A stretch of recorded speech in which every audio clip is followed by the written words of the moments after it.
Здравствуйте, уважаемые садоводы и огородники! Приветствую вас на канале Ленивый огород. Прошло 20 дней после первой подкормки томатов, высаженных в грунт.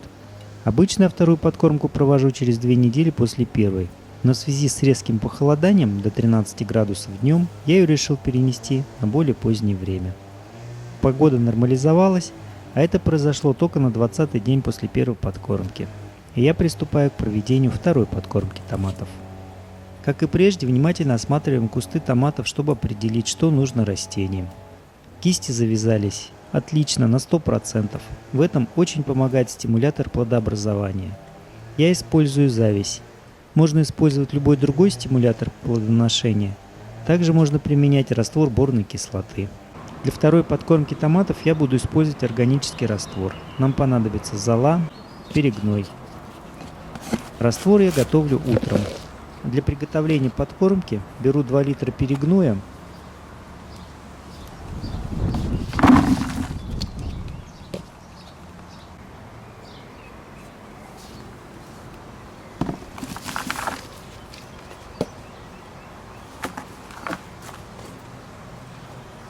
добавляю литр золы,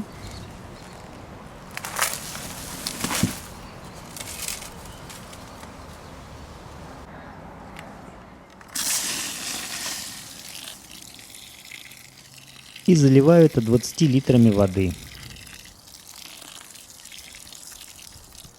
Вместо перегноя можно использовать перепревший компост или куриный помет. Если будете использовать куриный помет, его нужно всего пол-литра на 20 литров воды.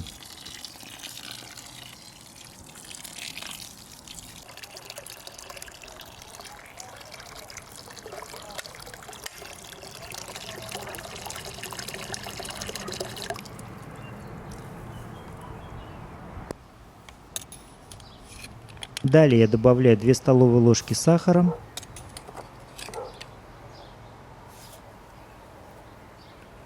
и столовую ложку сухих дрожжей.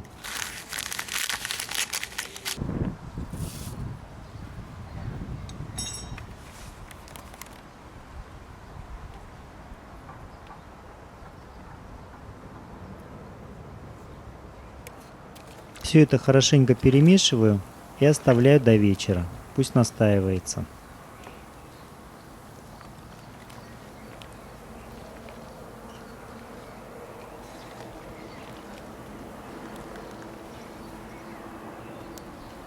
А этим временем иду поливать кусты томата.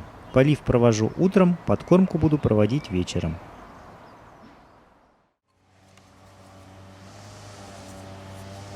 Раствор для подкормки готов. Еще раз его хорошенько размешиваем.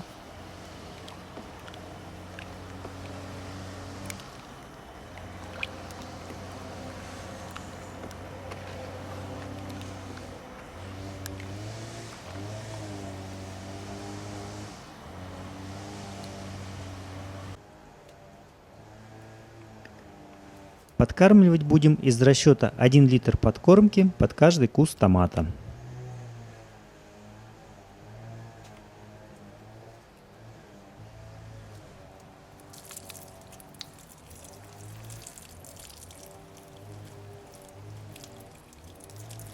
Еще я рекомендую установить капельный полив. Это уменьшит испарение при поливах и предотвратит грибные заболевания. К тому же это упростит работу по поливу томатов. Один раз поставил и забыл.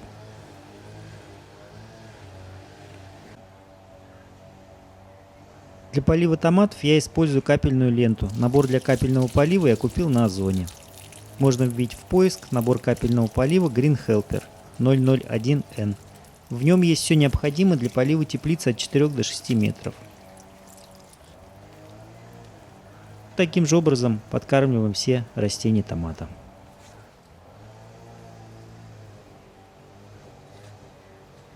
Также продолжаем обрезать нижние листья томата. Оставляем нижние завязавшиеся кисти томатов без листьев. Также убираю все лишние пасынки. Позже я замульчирую томаты перегноем или кокосовым грунтом.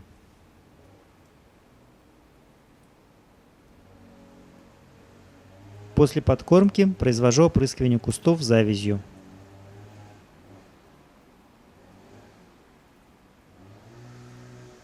Вместо завязи можно использовать любой другой стимулятор плодообразования или борную кислоту. Пол чайной ложки борной кислоты растворяем в горячей воде, доводим объем воды до 5 литров и используем для внекорневой подкормки. После подкормки произвожу опрыскивание кустов завязью. Препарат я развожу по инструкции.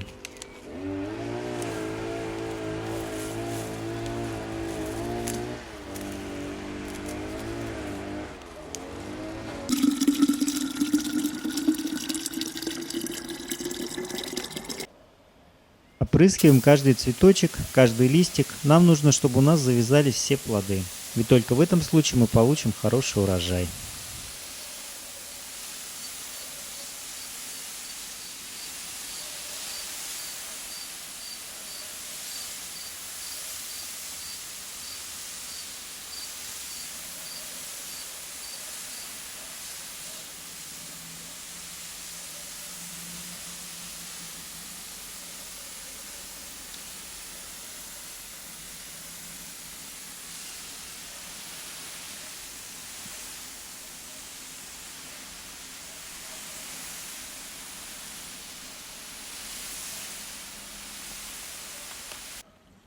На теплице у меня установлена затеняющая сетка. Она снижает температуру в теплице на несколько градусов, что благоприятно скажется на урожае томатов.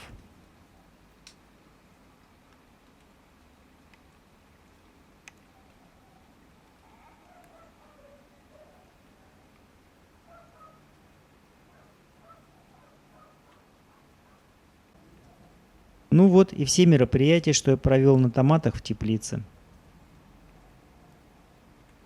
Я надеюсь, информация вам была полезна. Подписывайтесь на канал, ставьте лайки, пишите, какими подкормками пользуетесь вы. Всего доброго, удачи, увидимся.